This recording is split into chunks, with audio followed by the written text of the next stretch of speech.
Wesley had spent countless nights like this one, driving from one neighborhood to another, delivering meals to strangers whose lives he never saw beyond their front doors. For him, it was just another shift in the exhausting grind of making ends meet. But as his old car rattled to a stop in front of a dimly lit house on the edge of an eerily quiet street, he couldn't shake the feeling that something was different about this delivery. The house was small and looked weathered, with peeling paint and overgrown weeds that seemed to creep into the driveway. The silence on the street wasn't peaceful, it was suffocating, as though the entire neighborhood had been forgotten by time. As Wesley grabbed the paper bag of food and approached the front door, his steps felt heavier. Something about this house, this delivery, felt wrong. When he rang the doorbell, the sound echoed faintly inside the house. A moment later, light footsteps approached the door. It opened just wide enough for Wesley to see a boy standing in the dim light of the doorway. The sight made him freeze. The boy, no older than 8 or 9, looked gaunt and pale, his skin almost translucent under the weak porch light. His eyes, sunken and lifeless, carried an exhaustion far beyond his years. His thin frame was clad in an oversized t-shirt, and his arms were so frail that Wesley could see every bone. "Hey, kid," Wesley said softly, trying to mask his alarm. "You okay?" The boy's voice was flat and devoid of emotion. "Everything's fine," he muttered quickly. Without making eye contact, he grabbed the food package and stepped back, closing the door with a dull thud before Wesley could say anything else. For a moment, Wesley just stood there, staring at the closed door. The boy's hollow eyes and skeletal frame haunted him. The knot in his stomach tightened as he turned back to his car, his mind racing. Something isn't right here, he thought. How could anyone let a child live like this? As he drove away, the eerie silence of the street followed him, pressing against his thoughts. Wesley tried to focus on the road, but the image of the boy wouldn't leave his mind. He felt an inexplicable pull, a sense of urgency that made his chest tighten. He had delivered food to countless houses, but never had he seen anything like this. That night, Wesley couldn't sleep. Every time he closed his eyes, he saw the boy's sunken face, those lifeless eyes staring back at him. He tossed and turned, his mind replaying the encounter over and over. What's happening in that house? Is that kid okay? By morning, the unease had turned into resolve. He had to go back. The next day, Wesley returned to the house. The bright daylight did little to ease the tension in his chest as he parked in the same spot and approached the front door. This time, when he knocked, he heard faint noises from inside. The door creaked open, and there he was again, the boy, just as pale and fragile as before. "Hi," Wesley said, forcing a smile. "Is your mom or dad home? I'd like to speak with them." The boy hesitated, his gaze fixed on the ground. "They're not here," he murmured. After a pause, he added, "Do you want to come in?" Wesley blinked, caught off guard. Come in? He wasn't sure if he should, but the boy's tone wasn't threatening. It was resigned, as if he were used to letting strangers into the house. Against his better judgment, Wesley nodded. "All right." As Wesley stepped inside, his stomach dropped. The living room was a chaotic mess. Clothes were strewn across the floor, furniture was out of place, and a thick layer of dust coated every surface. Most disturbing of all, there was no sign of food or any indication that someone was actively caring for the house or the boy.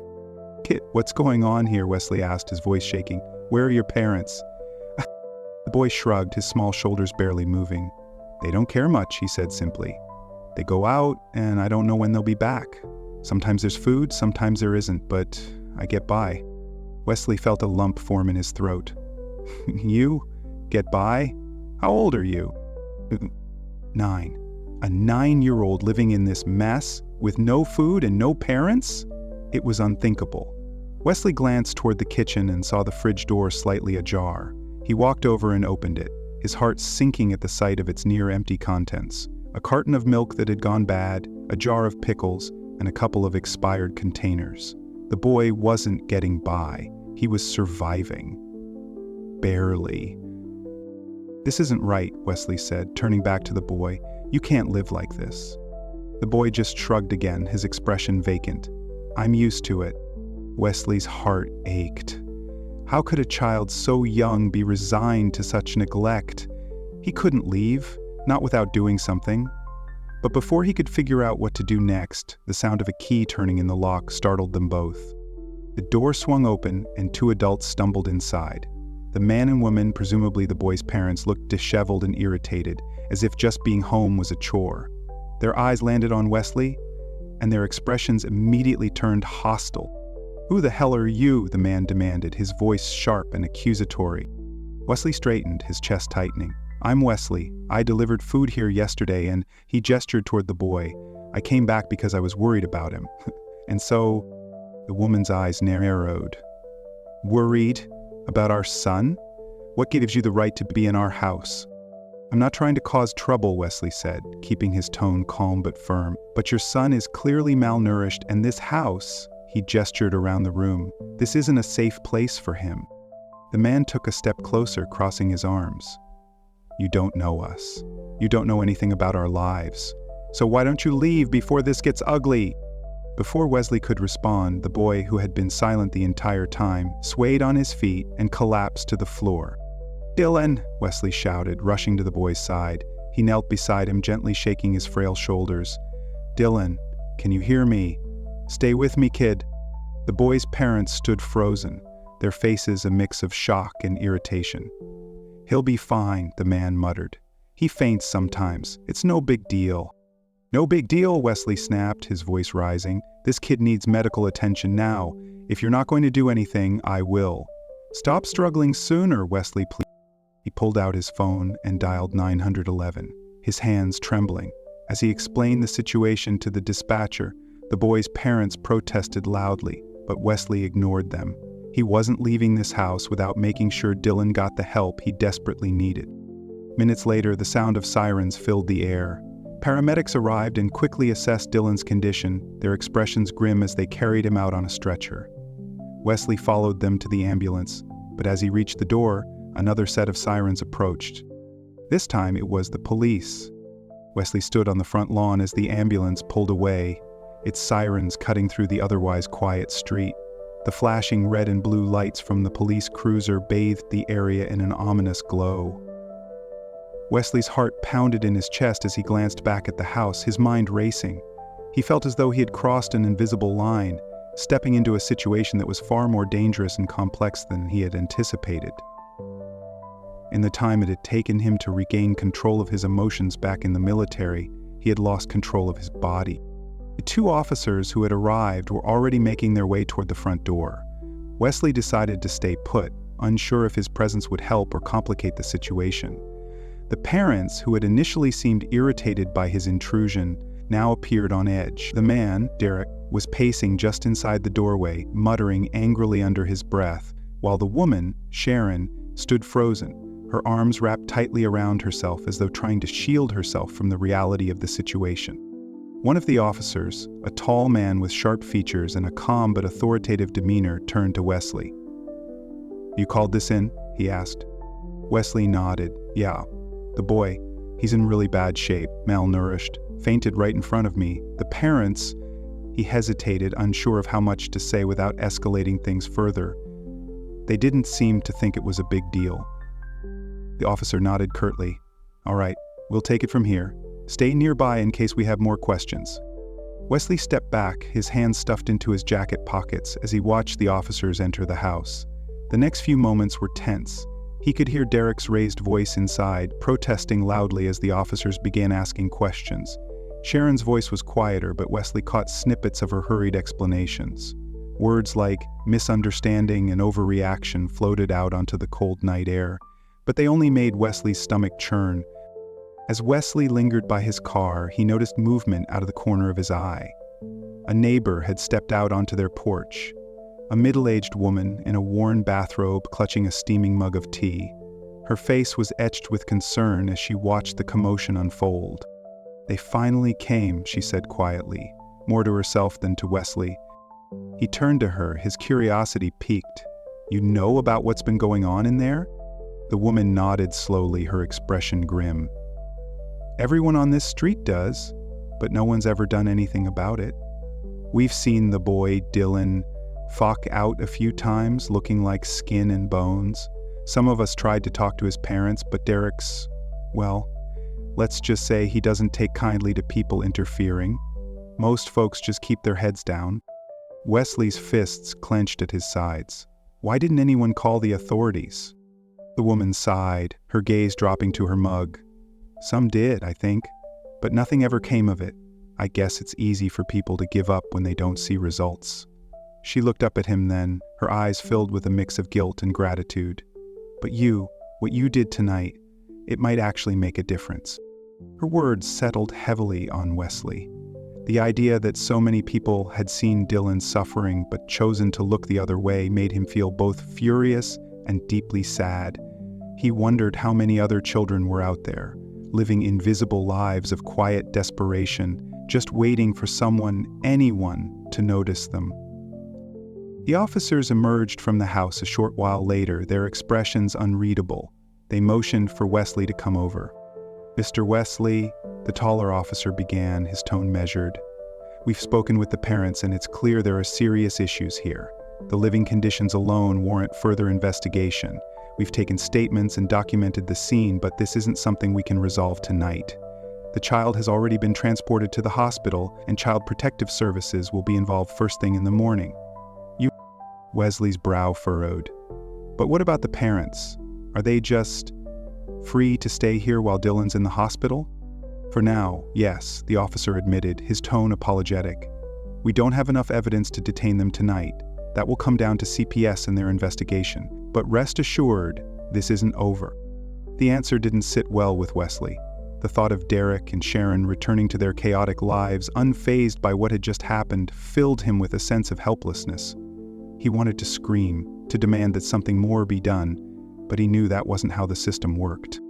"All right," Wesley said finally, though the word felt like a betrayal to his own conscience. "What happens next?" The officer glanced back at the house, his expression softening.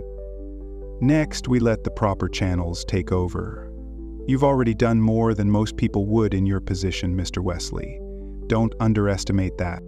As the police car pulled away, Wesley remained standing on the sidewalk, staring at the darkened house. The adrenaline that had carried him through the past hour was beginning to fade, leaving behind a heavy exhaustion that settled in his bones.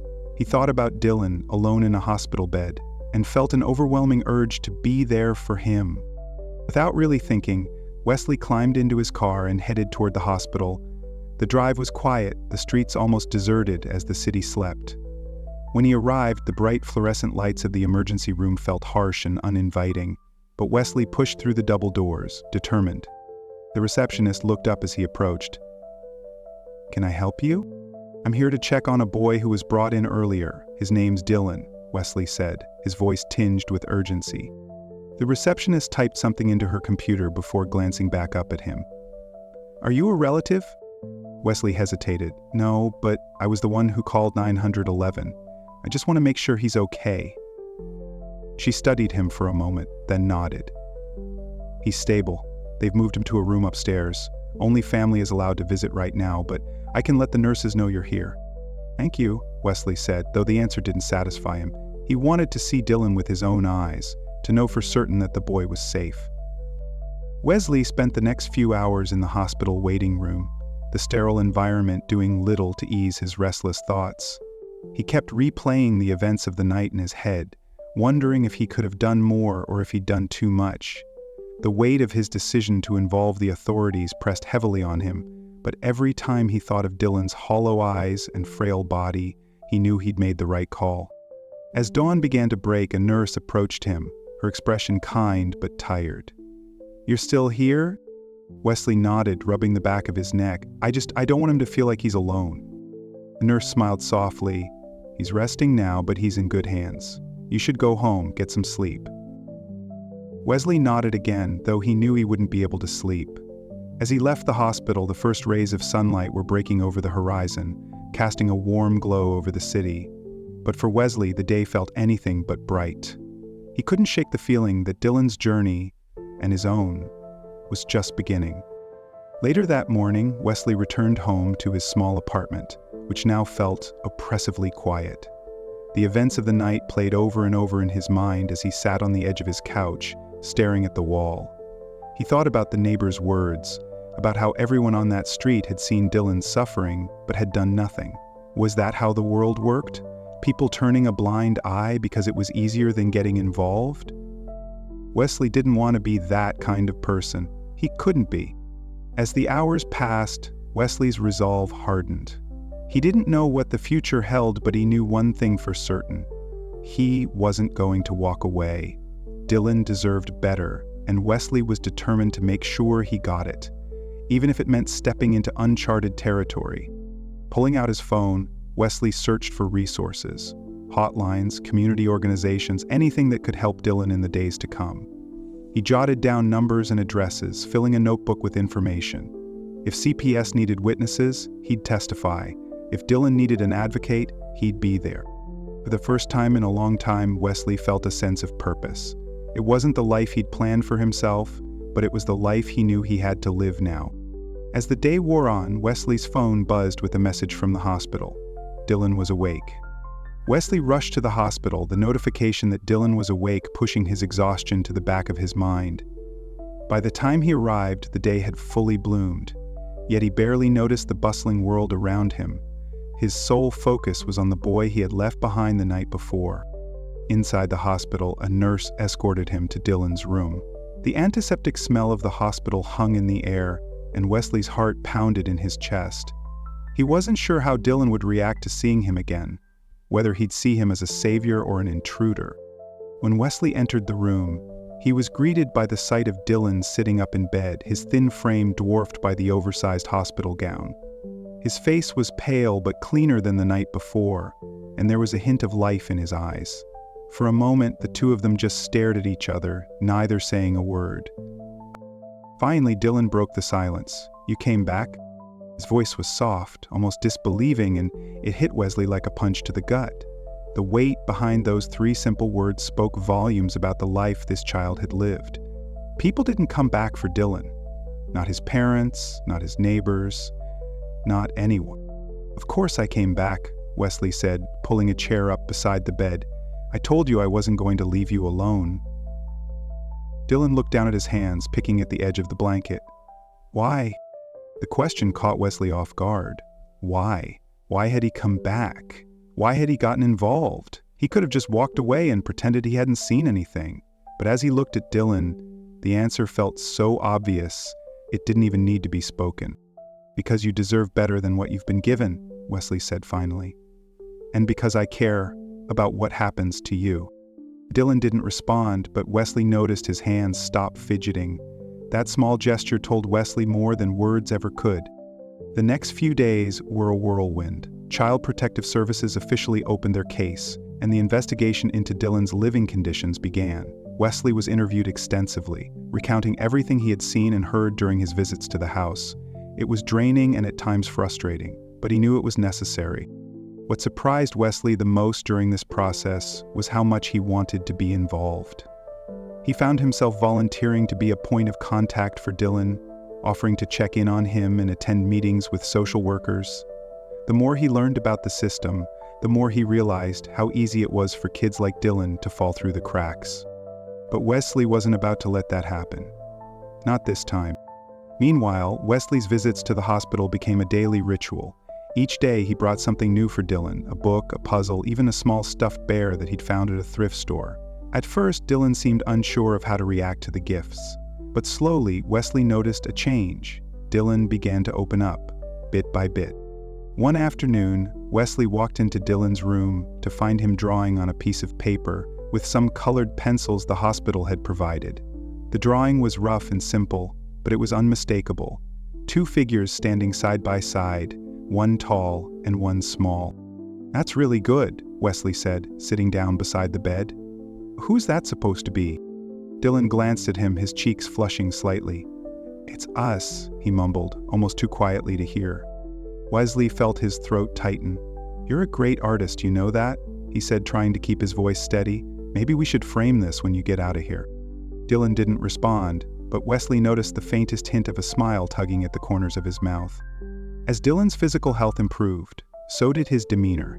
The once lifeless eyes that had haunted Wesley now carried a spark of curiosity, and his frail body began to regain some strength. But the emotional scars were still there, buried beneath the surface.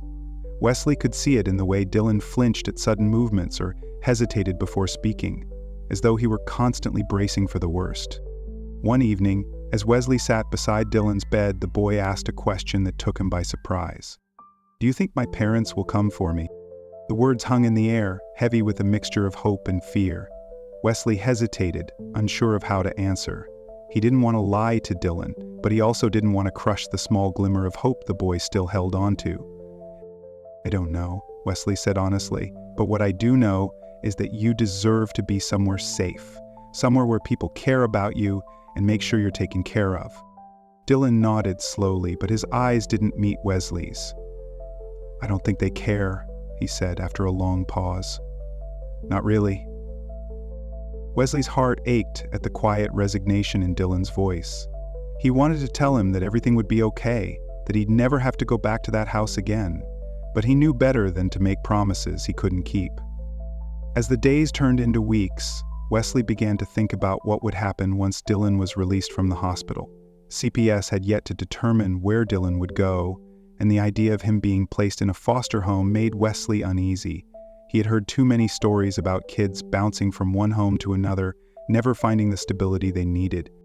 One evening, as Wesley lay in bed staring at the ceiling, a thought occurred to him, a thought that both terrified and excited him. What if Dylan didn't have to go to foster care? What if Wesley could be the one to take him in? The idea seemed absurd at first. Wesley was a single guy with no experience raising kids. His apartment was small, his income modest. But the more he thought about it, the more the idea took root. He didn't have much, but what he did have was a heart full of love and a determination to give Dylan the life he deserved. The next day, Wesley brought up the idea to Dylan's social worker. She seemed surprised but not dismissive. "It's not uncommon for someone in your position to feel a connection to the child," she said carefully. "But fostering or adopting is a big commitment. Are you sure you're ready for that kind of responsibility?" Wesley thought about it for a moment before nodding. "I don't know if I'll ever feel ready, but I do know that I can't just walk away. Dylan needs someone to fight for him, and I want to be that person." The social worker smiled softly. "Well, if you're serious about this, we can start the process. It's not easy and it's not quick, but it's possible." When Wesley told Dylan about his decision, the boy's reaction was quiet but profound. He didn't say much, just nodded and looked down at his hands. But later that evening, as Wesley was getting ready to leave, Dylan reached out and grabbed his hand. "Thank you," he whispered, his voice barely audible. Wesley squeezed his hand gently. "You don't have to thank me, kid. I'm just doing what feels right." As he walked out of the hospital that night, Wesley felt a sense of purpose he had never experienced before. He didn't know what the future held, but he knew one thing for certain. He wasn't going to let Dylan go through it alone. The next chapter in their journey was just beginning, but for the first time in a long time, both Wesley and Dylan had something they hadn't had before: hope. Over the following weeks, Wesley's days became a balancing act between his delivery job, hospital visits, and meetings with social workers. It wasn't easy, but he found himself adjusting to the new rhythm of his life with surprising ease. He realized that his time spent with Dylan had given him a purpose that his daily grind had long been missing. For once, his actions felt like they mattered, not just to him, but to someone else. The day Dylan was discharged from the hospital marked the start of a new chapter for both of them. Wesley had managed to secure temporary custody, but the legal process to make things more permanent was just beginning. He had spent the week before the discharge frantically rearranging his small apartment, turning his spare room, previously an unused storage space, into a cozy bedroom for Dylan. He bought a small bed, some colorful bedding, and even a few toys he thought a 9-year-old might like. It wasn't much, but it was a start. When they arrived at Wesley's apartment, Dylan hesitated in the doorway, his small frame dwarfed by the oversized hoodie Wesley had bought for him. He clutched the strap of his backpack, which held all his worldly possessions, just a few clothes and a worn sketch pad. "You can come in," Wesley said gently, stepping aside to let Dylan enter. "This is your home now." Dylan stepped inside cautiously, his eyes darting around as if he were expecting something to go wrong. Wesley couldn't imagine what must have been going through his mind. How alien the concept of a safe, stable home must feel to a child who had lived his entire life in chaos. "I'll show you your room," Wesley said, leading Dylan down the short hallway. He pushed open the door to reveal the small but cheerful space he had put together. The bed was neatly made, a small bookshelf stood in one corner, and a desk with a lamp occupied another. On the bed sat the stuffed bear Wesley had given Dylan in the hospital. Dylan stared at the room for a long moment, his expression unreadable. Then, without a word, he walked over to the bed and sat down, running his fingers over the soft blanket. Wesley stood in the doorway, unsure of what to say or do. "Is this mine?" Dylan asked finally, his voice barely above a whisper. Wesley nodded. "Yeah, buddy. It's all yours."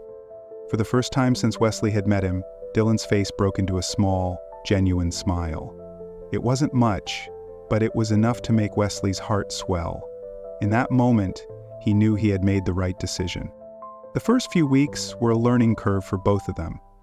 Dylan was quiet and reserved, often retreating to his room to draw or read. Wesley gave him space but made a point of including him in daily routines. They ate meals together, went grocery shopping, and even started a tradition of watching movies on Friday nights. One Friday evening, Wesley returned from the kitchen with a bowl of popcorn to find Dylan staring intently at the screen. They were halfway through a superhero movie, and for the first time, Dylan seemed fully engaged. "Which one's your favorite?" Wesley asked, sitting down beside him. Dylan shrugged but kept his eyes on the screen. "I like the guy who helps people, the one who doesn't give up." Wesley smiled. "Good choice. That's a great one." They sat in comfortable silence for the rest of the movie, and by the time it ended, Dylan was leaning against Wesley's shoulder, his small body finally starting to relax. Wesley didn't move, afraid that any sudden motion might break the fragile sense of trust they were building. As Dylan began to settle in, Wesley noticed little changes in his behavior. He started talking more, asking questions about Wesley's job, the neighborhood, and even the other tenants in the building. One day, while they were walking back from the grocery store, Dylan surprised Wesley by pointing to a nearby park. "Can we go there sometime?" he asked, his voice tentative. "Of course," Wesley said, smiling. "How about tomorrow?" The next afternoon, they walked to the park, and Wesley watched as Dylan cautiously approached the playground. At first, he stayed on the edges, watching the other kids play. But after a while, he ventured onto the swings, his small hands gripping the chains tightly as he gently swayed back and forth. Wesley sat on a nearby bench, letting Dylan take his time. He knew how important it was for the boy to feel in control, to take things at his own pace. After a while, Dylan came running over, his cheeks flushed and his eyes brighter than Wesley had ever seen them. "Can we come back tomorrow?" Dylan asked, breathless. "Absolutely," Wesley said, ruffling his hair. "We can come back as often as you want." As the weeks turned into months, Wesley began to learn more about Dylan's past. Small, heartbreaking pieces that the boy let slip during their conversations. One night, as they were cleaning up after dinner, Dylan mentioned his parents, almost casually. "They used to lock me in my room when they went out," he said, scrubbing a plate with more force than necessary, sometimes for a whole day. Wesley froze, his chest tightening. He wanted to say something, to comfort Dylan, but he knew better than to push. Instead, he simply said, "That must have been really hard." Dylan nodded, his gaze fixed on the plate in his hands. "It was scary. I didn't know if they'd come back." Wesley swallowed the lump in his throat. "Well, you don't have to worry about that anymore. You're safe here." Dylan looked up at him then, his eye searching Wesley's face for something. Reassurance, perhaps? Or honesty? Whatever he found seemed to satisfy him because he nodded and went back to washing the dishes. As Dylan grew more comfortable, Wesley began to see glimpses of the boy he could become, a boy full of curiosity, creativity, and quiet strength. He spent hours drawing in his sketch pad, filling page after page with intricate designs and scenes from his imagination. Wesley made a point of encouraging him, even signing him up for an art class at the local community center. On the first day of the class, Dylan was nervous. He clutched his sketch pad tightly as they walked into the building, his steps hesitant. Wesley knelt down to his level and gave him an encouraging smile. "You're gonna do great," he said, "and I'll be right here when you're done." Dylan nodded, taking a deep breath before stepping into the classroom. When the hour was up, he came out beaming, his sketch pad filled with new drawings. "I learned how to shade," he said excitedly, flipping through the pages to show Wesley. "Look, I even drew a tree." Wesley couldn't stop smiling. "That's amazing, buddy. You're really talented." Dylan's smile widened, and for the first time, Wesley saw a spark of confidence in his eyes. One evening, as they were getting ready for bed, Dylan came to Wesley with a question that caught him off guard. "Do you think I'll ever have a real family?" he asked, his voice quiet. Wesley knelt down to meet his gaze. "Dylan, you already do. It's me and you, kid. We're a family." Dylan stared at him for a moment before throwing his arms around Wesley's neck in a rare but heartfelt hug. Wesley held him tightly, his chest aching with both love and sorrow for everything the boy had been through. "You're not going anywhere, right?" Dylan asked, his voice muffled against Wesley's shoulder. "Never," Wesley said firmly. "I'm not going anywhere." As the days turned into weeks, Wesley began to seriously consider making his temporary custody of Dylan permanent. He had been hesitant at first, unsure if he was ready for the responsibility. But the more time he spent with Dylan, the more he realized that he couldn't imagine life without him. One evening, after Dylan had gone to bed, Wesley sat down at the kitchen table and started filling out the paperwork for adoption. It was a daunting process, full of legal jargon and requirements that made his head spin. But he was determined to see it through. The next day, he called Dylan's social worker to tell her his decision. She was thrilled, and they began the process in earnest.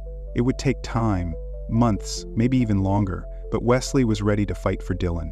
The boy deserved nothing less. As Wesley tucked Dylan into bed that night, he felt a sense of peace he hadn't experienced in years. For the first time, his life felt like it had direction, like he was part of something bigger than himself. Dylan was no longer just a boy he had met by chance. He was family. And Wesley was determined to give him the love and stability he had been missing for so long. "Good night, kiddo," Wesley said, brushing a strand of hair from Dylan's forehead. "Good night," Dylan murmured, already half asleep. "Thanks for being here." Wesley smiled, his heart full. Always. The journey ahead wouldn't be easy, but for Wesley and Dylan, it was a journey worth taking, together. Want to dive deeper? Another great story is just a click away. Hit that subscribe button too, so you'll always catch our newest videos right away.